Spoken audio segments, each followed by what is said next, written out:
The bear's roar shattered the silence like a gunshot in church, its massive bulk crashing through the underbrush just 20 feet from where I stood frozen on the trail.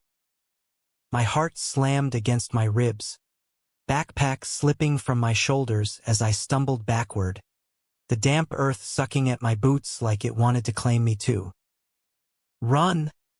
A voice barked from the shadows, low and gravelly, before a figure exploded from the trees, a man on horseback, rifle raised, firing a warning shot that echoed off the canyon walls and sent the beast lumbering into retreat. I hit the ground hard, breath ragged, staring up at the stranger who had just saved my life. He was all sinew and shadow, broad-shouldered under a weathered denim jacket, his Stetson tipped low over eyes the color of storm clouds. The horse snorted beneath him, steam rising from its flanks in the chill Montana morning. "You all right, city boy?" he drawled, holstering the rifle with a fluid motion that spoke of years wrangling worse than wildlife.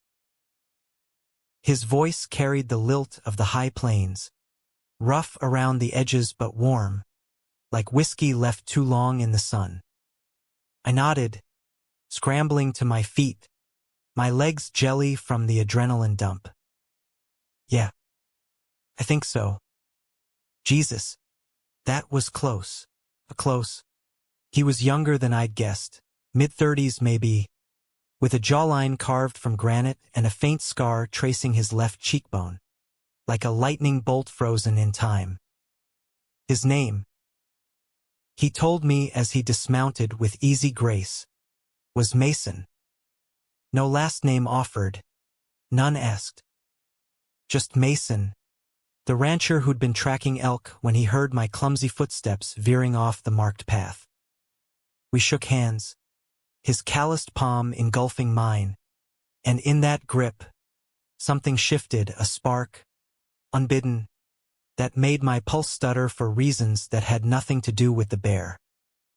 I'd come to the Bitterroot National Forest to outrun the wreckage of my life back in Seattle. The boyfriend who'd gutted me like fresh catch, leaving our apartment echoing with his absence and my unanswered texts. Levi Harlan, 28 and freshly divorced in all but paper, hiking solo to stitch himself back together. Or so I'd told myself. But here was this cowboy, materializing like a fever dream, offering water from his canteen and a steady gaze that peeled back my defenses without a word.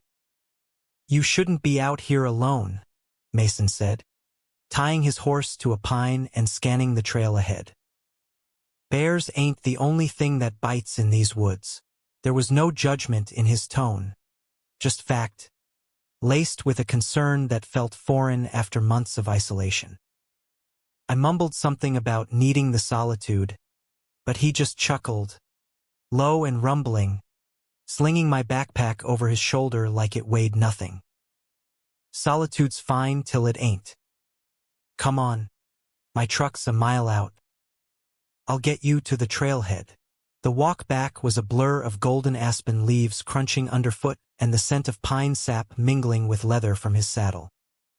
He didn't pry, but his questions came gentle, probing the edges. What brought a soft-handed graphic designer from the rain-slick streets of the Pacific Northwest to the raw spine of the Rockies? I dodged at first, talking weather and wanderlust, but his silence invited more. By the time we reached his battered Ford, parked crooked on a fire road, I'd spilled the basics: Ethan's betrayal, the way he'd chosen his ex's arms over our shared bed, the hollow ache that had me packing a tent and hitting the road without a plan. Mason listened without interrupting, his hands steady on the wheel as he navigated the rutted path back to civilization. "Sounds like he was more lost than you," he said finally, eyes on the rear view. "But losing's part of finding your way. These mountains teach that quick." There was a weight to his words, a shadow that flickered across his face before he masked it with a half-smile.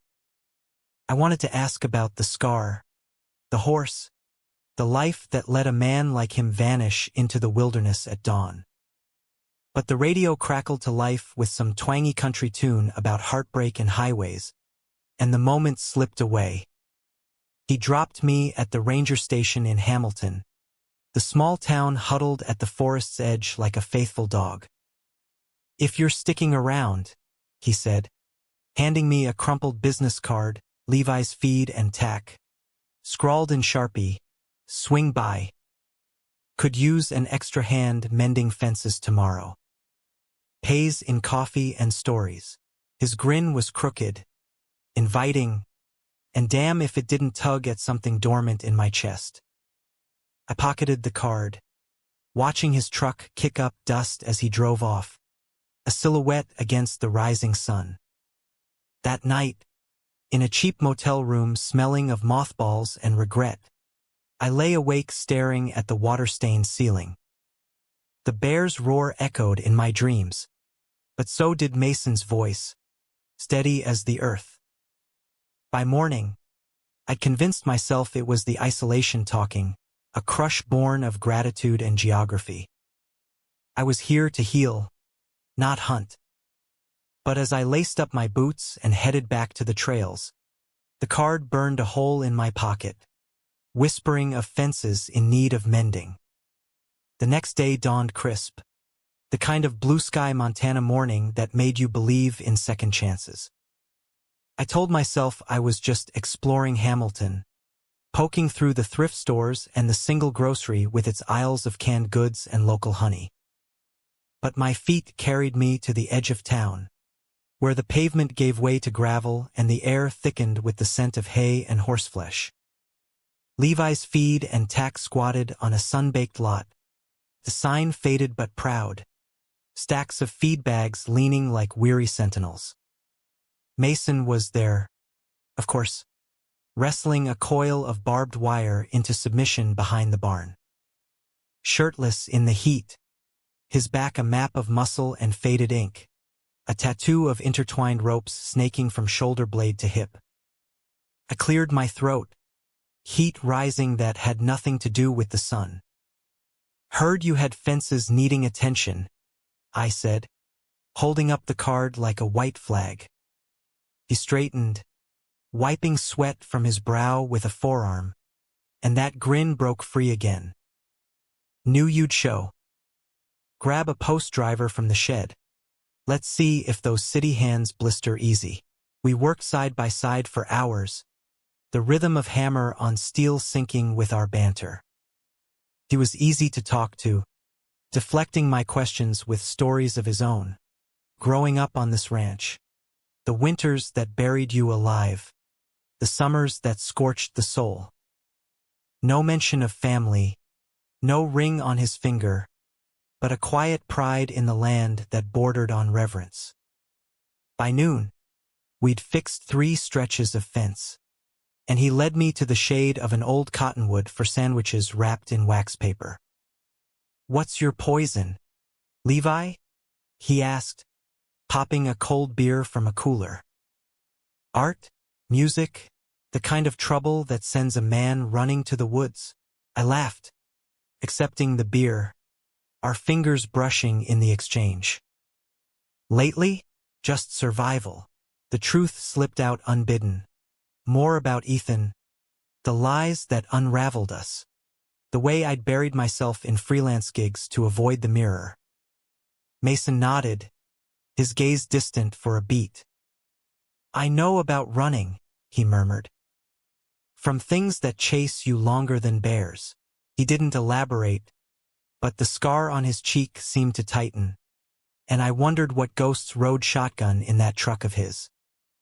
As the sun dipped low, painting the valley in hues of amber and rose, he saddled up Midnight, the black gelding from yesterday, and offered me a leg up. "Trail ride to the ridge? Best view in the county." I hesitated, urban instincts screaming caution, but his hand on my knee was steadying, and before I knew it, I was behind him, arms tentative around his waist as the horse picked its way up the slope.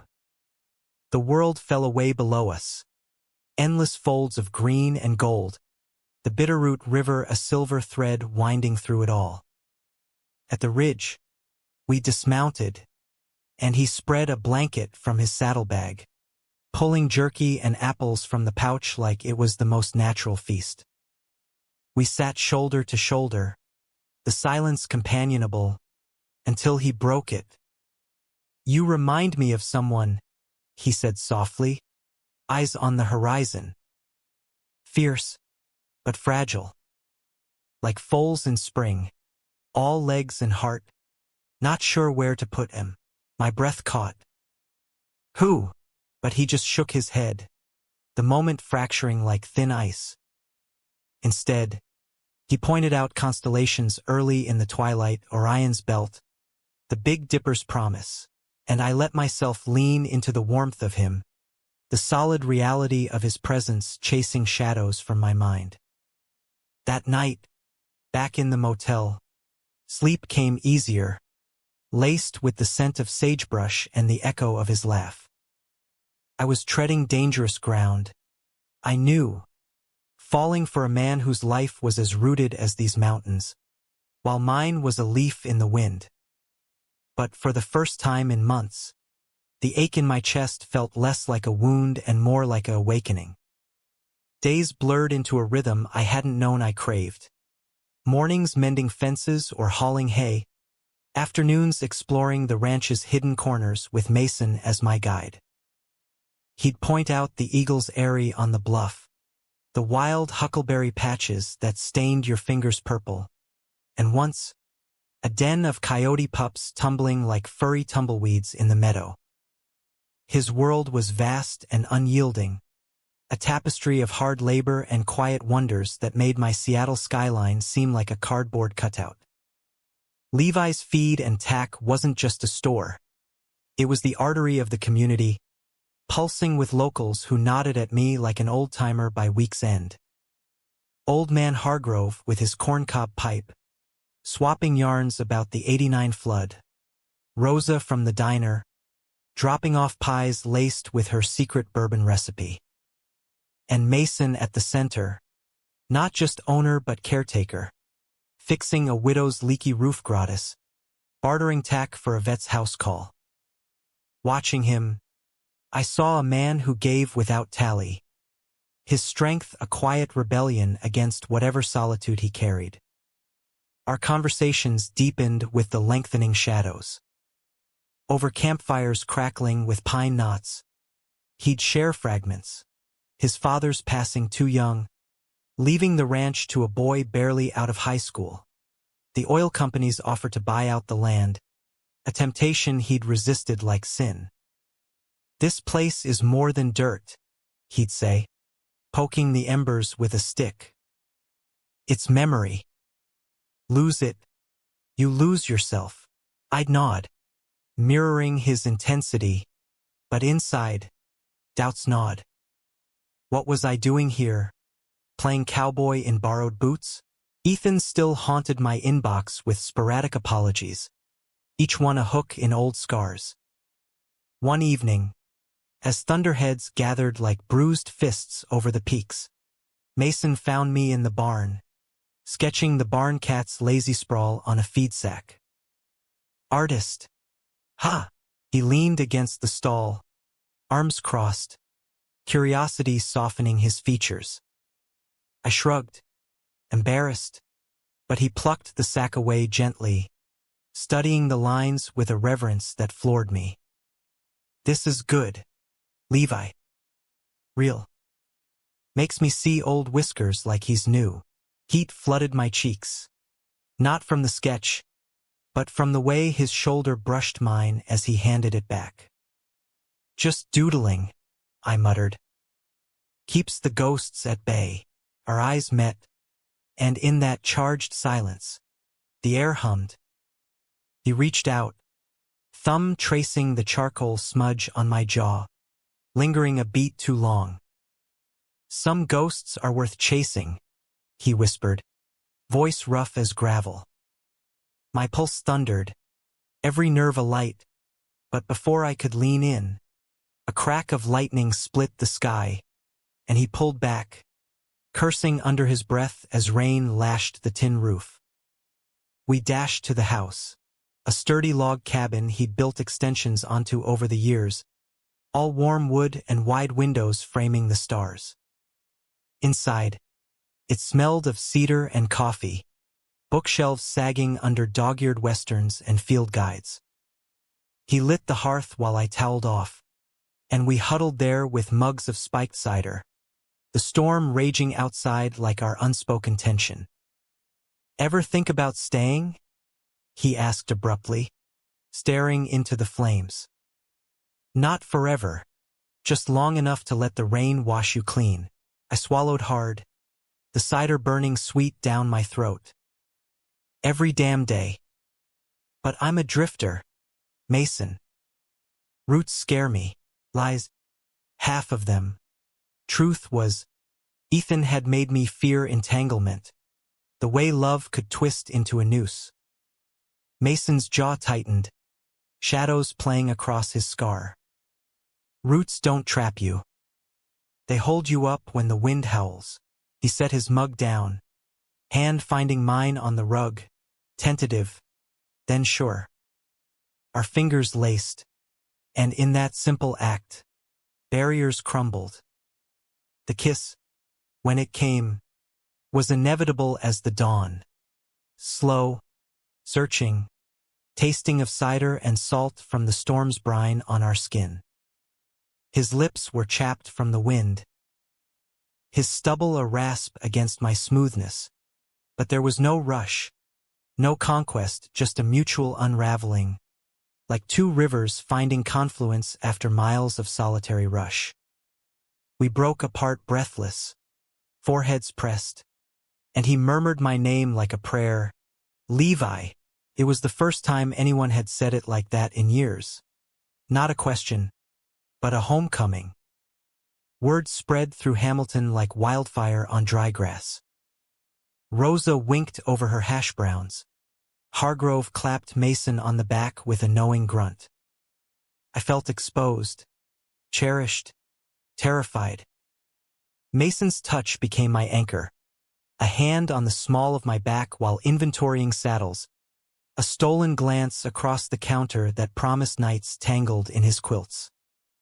But beneath the bloom, fissures formed.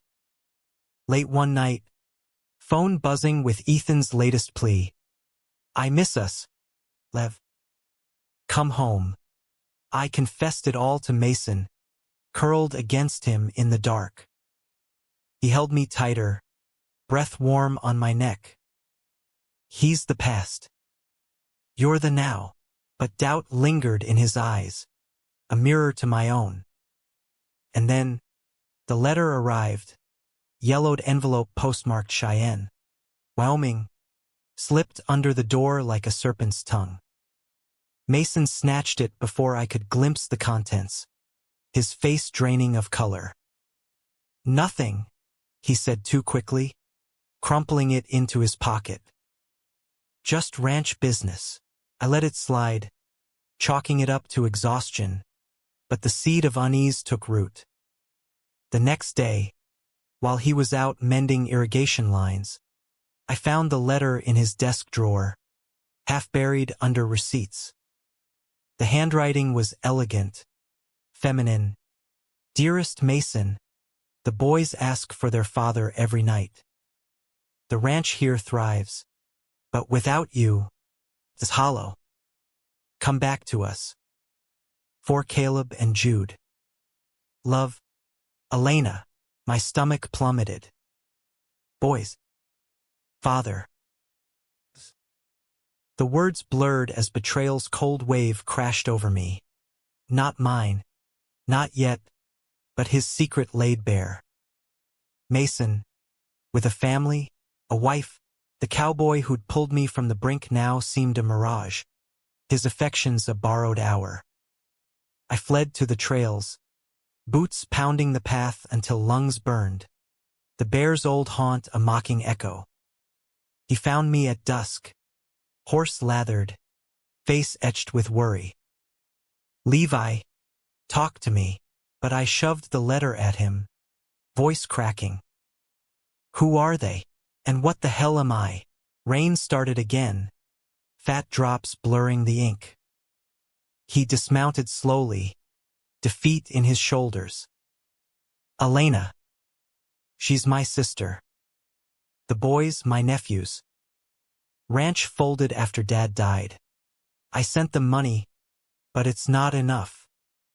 She's begging me to sell this place, move west. Join the family operation. Relief ward with shame. Hot tears mixing with the downpour. Why hide it? I demanded, fists clenched. He stepped closer, rain sheeting off his hat. Because it means choosing between the life I built here and the one they need. And you, God, Levi, you make me want to choose wrong. His confession hung between us, raw and reckless, and I closed the gap, kissing him fierce under the deluge. Salt and storm and something unbreakable forging in the flood. But secrets, once cracked open, leaked poison. Whispers reached Elena somehow, small-town tendrils, and her calls escalated, laced with pleas that twisted into accusations. You're throwing away everything for a fling? She'd hiss over speakerphone, Mason's face crumpling as he paced the kitchen. I overheard one night, hidden in the hall. He's not like us, Mason. That world's not ours. The word stung, a homophobic barb from blood he couldn't disown. Tensions simmered, bubbling over during the county fair, a whirlwind of cotton candy and rodeo dust, where Hamilton donned its Sunday finest. Mason entered midnight in the cutting horse competition, and I cheered from the bleachers, heart swelling at his precision, the seamless dance of man and beast.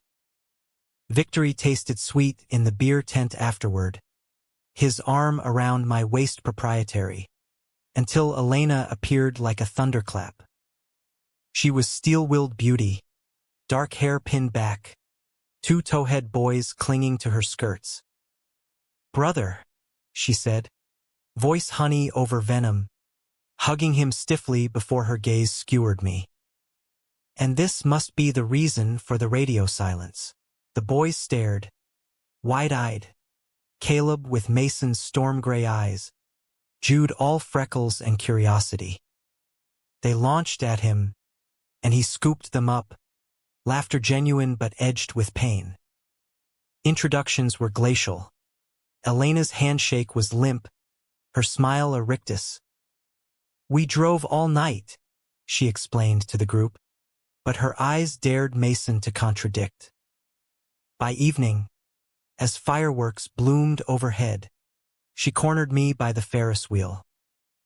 He loves you, I see that.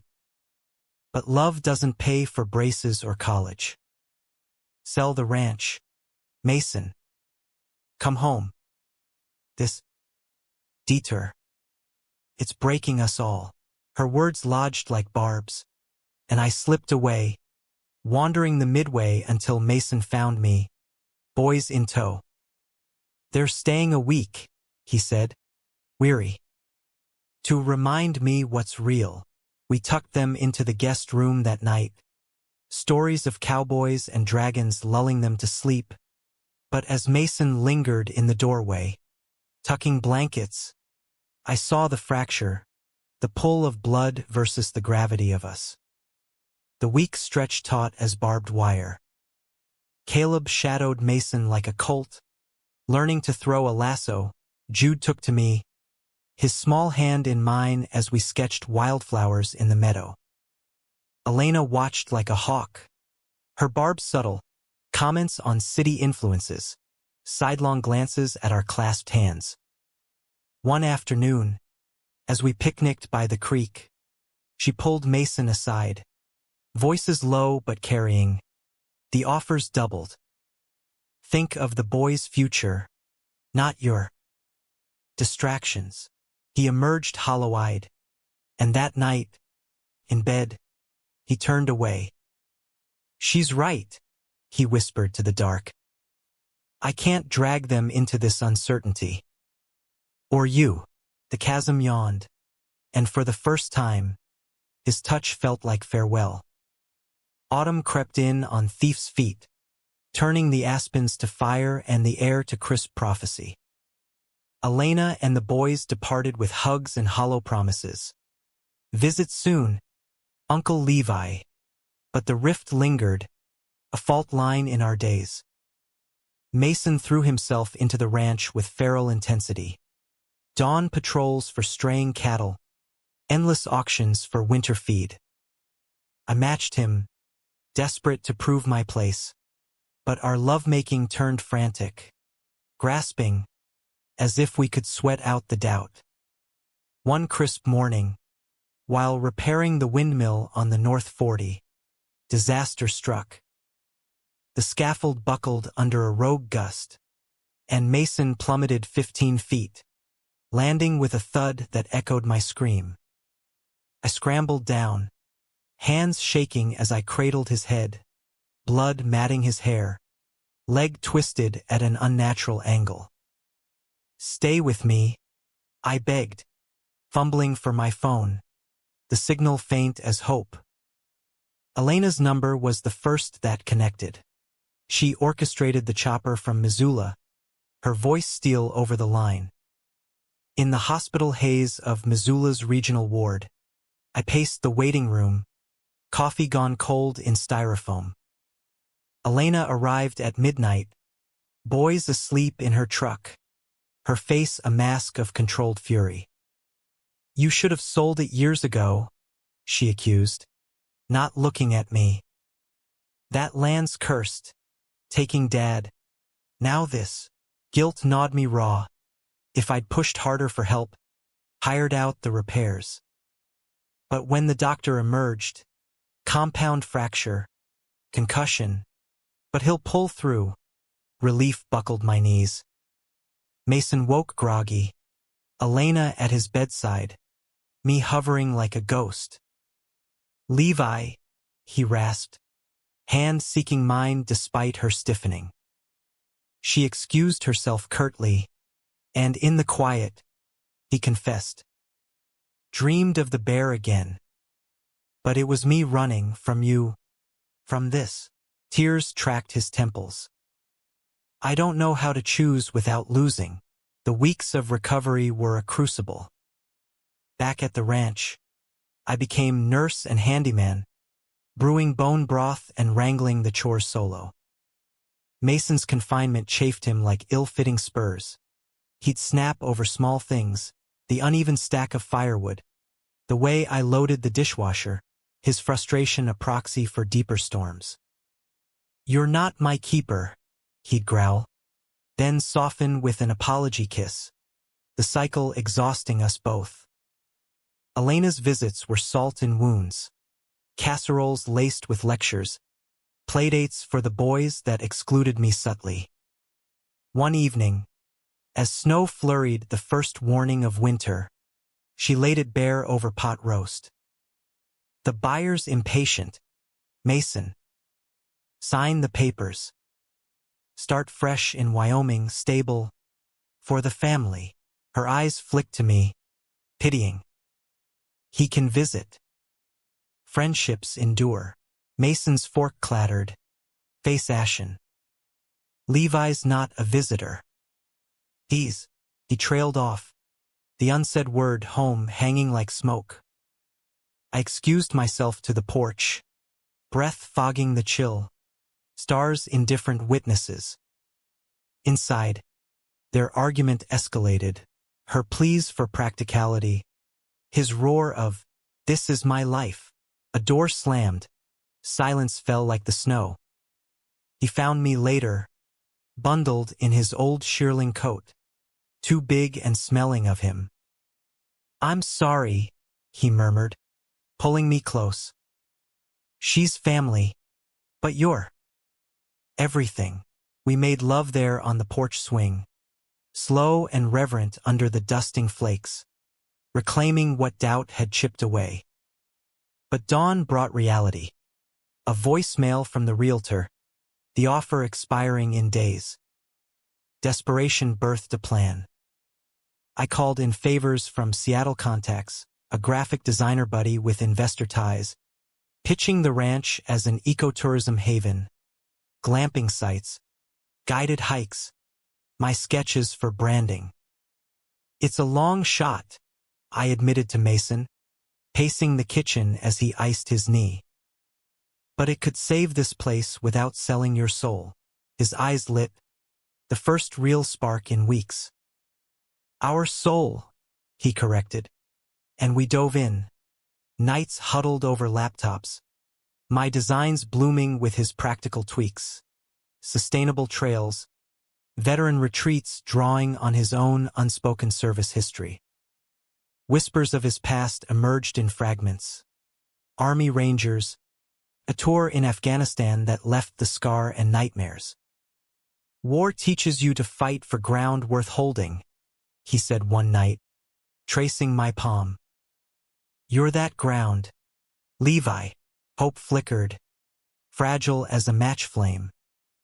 We presented to the town council in Hamilton's VFW hall, packed with skeptics nursing beers. My pitch passion-fueled, visuals popping, Drew nods. Mason's testimony sealed it, his voice steady on the ranch's legacy. Grants trickled in, bookings tentative but real. Elena arrived mid-renovation, papers in hand, only to find us elbow-deep in yurt foundations. This is madness, she protested, but Caleb tugged her sleeve, pointing to my sketch of a treehouse play area. For us, Mama, when we visit, she relented, marginally helping paint the welcome sign, her barbs blunted by the boys' joy. But betrayal brewed in shadows. Unbeknownst to us, the oil scout from years back had resurfaced, whispering to Elena of a better deal. Off books, cash heavy, no eco strings. She saw it as salvation, a way to lure Mason home without the foolish dream. One blizzard-lashed night, as I shoveled the drive, she slipped into the office, forging his signature on the preliminary sale docs. Discovery came via a frantic call from the realtor. Papers signed?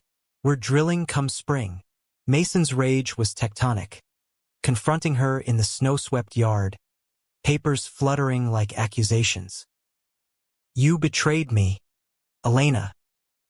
For money, she wept, unrepentant. For family, you're blind, chasing rainbows with him while the boys starve in dreams. The boys huddled inside, Jude's sobs piercing the gale. I pulled Mason back, his fists clenched white-knuckled. Not like this, I urged. We're building something real. She drove off into the whiteout, leaving fractures wider than before. Mason collapsed against me, the fight leeching him dry. What if she's right? What if I'm dragging you into ruin? In the firelight later, I held him as tremors shook loose more confessions. The guilt of leaving her widowed young, the fear that loving me meant abandoning kin. I'm poison to everyone I touch, he whispered. No, I countered, fierce. You're the antidote. We clung through the night, the storm mirroring our turmoil, and by morning, resolve hardened. We voided the sale legally, her forgery a felony, but we pressed no charges, only a cease-contact order for the boys' sake. Elena's final email was a gut punch. You've chosen. Don't expect us at the wedding you won't have. Winter gripped the valley in iron, but we thrived in its forge.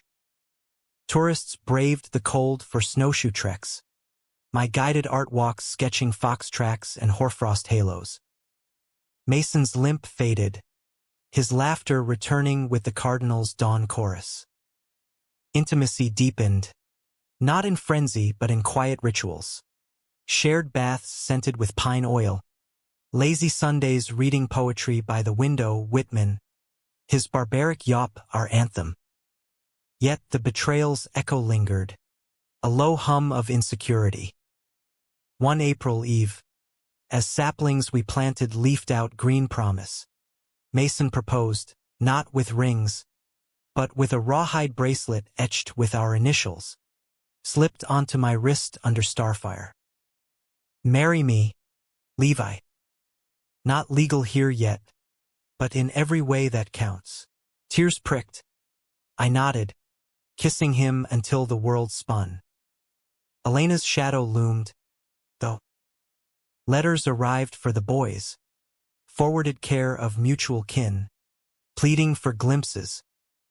Mason wavered, heart torn. They're innocent, he said. I can't let her poison them against us. I agreed, swallowing jealousy, love, true, made space for more. Spring's thaw unleashed the bitterroot in full riot. Wild iris nodding purple along the creeks, calves bleeding in the pastures we'd fenced anew. The ranch, now bitterroot haven, hummed with life. City couples in hammocks, birders with binoculars, a writer's retreat where my sketches adorned journal covers. Revenue stabilized, enough for a down payment on expanding the stables. Mason's pride swelled tangible, his hand often finding mine in public now, Hamilton's nods evolving to cheers. But Elena's silence festered like an untended wound. Whispers filtered through. She'd sold the Wyoming spread at a loss, spiraling into debt. The boys shuttled between relatives. Mason's sleep grew fitful, nightmares of faceless children drowning in floods. I failed them, he'd mutter at 3 a.m., and I'd soothe with stories of our future, expanding trails, maybe adopting a rescue dog for the guests. Climax brewed on a June solstice, the longest day bleeding into night with bonfires and folk tunes. We'd planned a launch party for the Haven's first anniversary. Lanterns strung like fireflies, Rose's barbecue, locals jamming fiddles under the stars. I was stringing lights in the meadow when Mason's truck roared up, Elena spilling out like a storm front, the boys tumbling after thinner, ice haunted. Mason! Caleb launched into his arms, Jude hanging back wary. Elena's face was gaunt, defiance cracked. We had nowhere else. He'd forgiven in an instant, enveloping them, but I hung back, pulse hammering. The partygoers arrived oblivious, music swelling as Elena cornered me by the cider keg. Don't gloat, she hissed. I did what I thought right for him, for them. But pride's a cold bedfellow. Her vulnerability disarmed me. I offered a plate of ribs, and we talked haltingly, of her loneliness post-widowhood, the pressure of raising 2 boys alone, her fear that Mason's lifestyle would orphan them further. It's not the love, she admitted, voice small. It's the loss. He was our anchor, tears welled, and I saw her not as villain, but vessel cracked by circumstance. The boys bridged us, Jude shyly showing me a drawing of the ranch, Caleb begging for a trail ride. Mason watched, torn between joy and caution, whispering later as we danced slow to a lantern-lit waltz.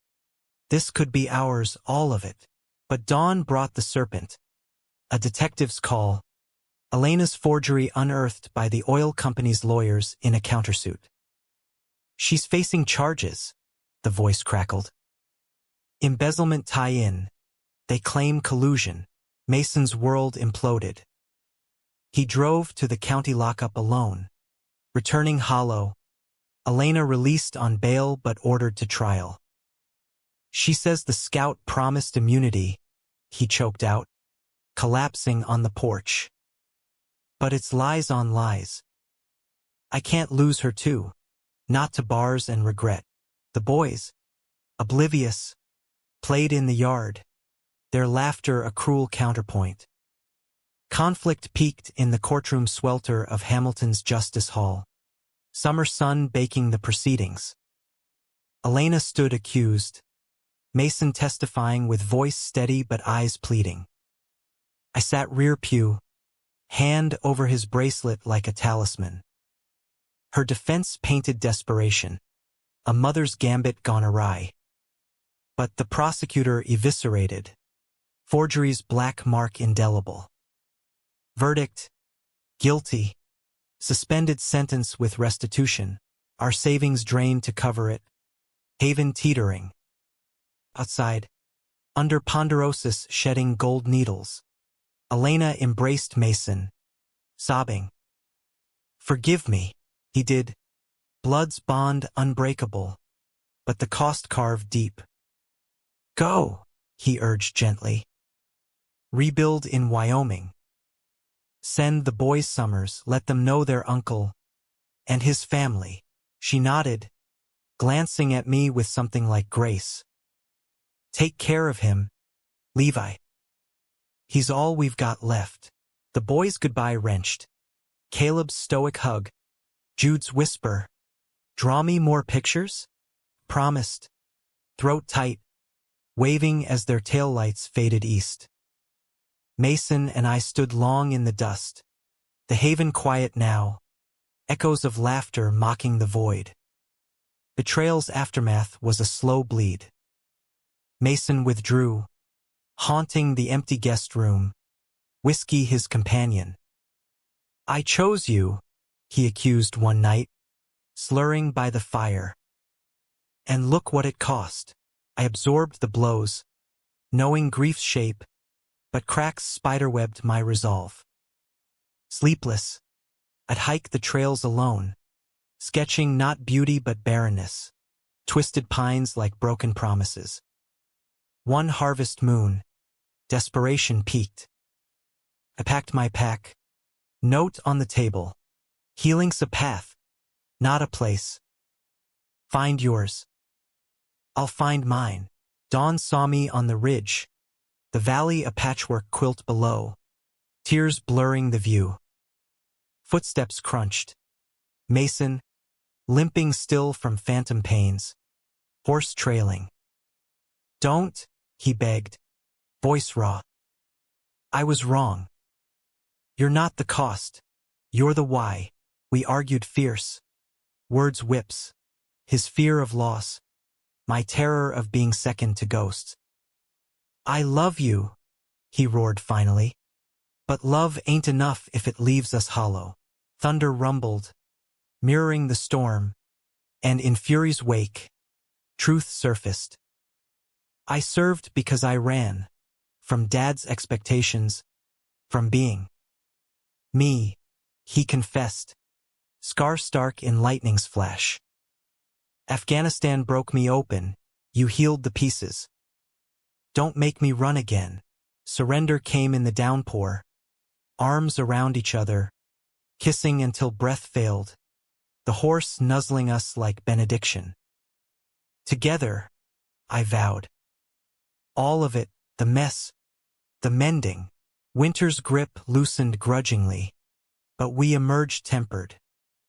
Elena wrote sporadically, rebuilding, the boys thriving in school, visits planned for spring. Forgiveness flowered tentative, a shared photo of Caleb's first horse show, Jude's latest sketch echoing mine. Mason and I poured sweat into the haven, adding family cabins, therapy trails for vets. His stories now shared in group firesides. Cathartic. Romance rekindled not in grand gestures, but graces. Surprise sketches I'd leave on his pillow. Trails named for our inside jokes. Levi's leap.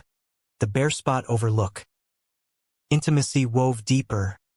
Emotional tapestries of vulnerability. Nights tracing scars. His and mine. Mapping paths forward. Yet humanism's lesson lingered. No ending tidy, only ongoing. One eve, as alpenglow gilds the peaks, Mason pulled me to the ridge. Remember the bear? He mused. arm around me. Thought it was danger. Turns out, it led here. I leaned in, heart full. To healing. Summer's zenith brought the haven to vibrant pulse. Laughter echoing from the glamping pods, scent of wild mint crushed underfoot on yoga mats. I'd hired seasonal help, a queer couple from Boise, their easy affection normalizing ours in ways Hamilton once shied from. Mason's limp vanished entirely, his stride reclaiming the cowboy swagger, though softer now, laced with the tenderness I'd coaxed out. Elena's promised visit materialized in July, a station wagon crunching gravel with tentative tires. The boys spilled out taller, sun-browned, lugging duffels and dreams. Caleb, now 10, beelined for the stables, critiquing Midnight's confirmation like a mini-auctioneer. Jude, 8 and artistic, clutched a portfolio bursting with my influence, charcoal vistas, fantastical beasts. Elena emerged last, reserved in khakis and pearls, a piece offering pie clutched like a shield. The reunion unfolded awkward as new boots. Stiff small talk over lunch, Elena's eyes darting to our intertwined hands with less judgment, more curiosity. "It suits you," she said finally to Mason, gesturing vaguely at the haven's bustle. "This life," he nodded, throat working, and handed her a ledger, restitution paid in full, no grudges tallied. Tears brimmed. She hugged him fierce, then surprising us both, me. "Thank you," she whispered, "for holding him when I couldn't." The week was revelation. Mornings, Mason and Caleb roped calves in the arena, their whoops a symphony.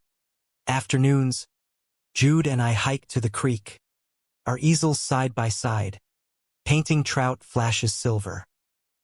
Elena joined tentatively, trailing a birding tour, her laughter rusty but real at a heron's awkward flap. Evenings by the fire pit, stories wove us, her Wyoming struggles, our Montana miracles, the boys' bridge questions. Uncle Levi, why do you and Uncle Mason hold hands like Mom and Dad used to? We answered honest, age-appropriated. Love's shapes vary, but hearts fit one. Elena stiffened initially, but softened under Jude's innocent nod. "As long as you're happy," she murmured later, wine loosening her tongue. "I was scared for them, for tradition. But seeing you, this family, different but whole." Betrayal scar faded to silver, conversations turning to futures, joint holidays, perhaps, boys splitting summers. Mason bloomed, the weight lifting, his touches freer, eyes brighter. One night, as cicadas chorused, he led Elena to the ridge at dusk. I watched from below, their silhouettes merging against the sunset, brother and sister, mending under alpenglow. Post-visit, equilibrium settled, but life's dramatics never dormant. A wildfire sparked in the Selkirks, smoke hazing the sky like grief's fog, forcing evacuations. We marshaled the haven into shelter. Guests in the great hall, cots and community suppers forging bonds. Mason coordinated with rangers, his ranger instincts sharp, while I documented sketches of weary faces, later auctioned for relief funds. In the chaos, an old flame flickered. Ethan's email, innocuous at first, "Saw your art in a mag. Proud of you. Leviticus," then calls, voice slurred with regret. "I was wrong. Let me make it right." I deleted, blocked, but doubt crept, whispers of what if in quiet hours. Mason sensed, confronting gently over coffee. "He's Echo. not encore. Don't let him dim us. His wisdom steadied, but vulnerability bred deeper intimacy. We eloped quietly that fall. Vows exchanged on our ridge under golden larch. Rosa and Hargrove witnesses. Rings simple silver bands etched with trails. Through dangers and healings, Mason pledged, voice thick. Yours. Elena sent a card. Congratulations. With boys' doodles, a bridge extended. Winter whispered warnings anew. A brutal cold snap felled the old cottonwood, symbol of our early picnics, crashing through the fence like fate's reminder. Mason mourned it tangible, axe in hand as we sectioned the trunk for hearthwood. Things end, he said, splintering oak. But rings form from the rings. I kissed his sawdust cheek, seeing the humanism, loss as loam for growth. Spring 2026 bloomed with expansion, a community center for LGBTQ+ youth. My design's walls of welcome. Mason's Vets group meeting weekly. Caleb and Jude arrived for Easter, marveling at the gay club as they dubbed it, Jude sketching rainbows rampant. Elena stayed the week, helping host a potluck. Her pie now sans bourbon, laced with hope. Romance's flame, once dramatic blaze, settled to hearth glow. Anniversary hikes retracing steps, love notes in lunch pails, nights where words sufficed over touch. His head on my chest, my fingers in his hair, recounting dreams. You're my path, he'd murmur, and I'd reply, we're the trail, yet conflict's embers glowed. A developer eyed adjacent land, proposing a strip mall that'd choke our quiet. Petitions flew, town halls heated, Mason's testimony firebrand, my visuals rallying cries. Elena even weighed in via Zoom, her voice bolstering, fight for home. Victory came narrow, preserving the valley's vein. In quiet aftermath, betrayal's ghost visited once more, not Elena's, but Ethan's. He appeared unannounced, disheveled at the gate, eyes hollow. Just to see, he pleaded. Mason met him alone. Words low, he's happy. Let go. Ethan left unbroken, but Mason returned shaken. He said he loved your light, dimmed it. I pulled him close. You reignited it. Healing's arc curved humanistic. No perfection, only progress. The boys grew, visits lengthening. Elena dated a rancher, her letters lighter.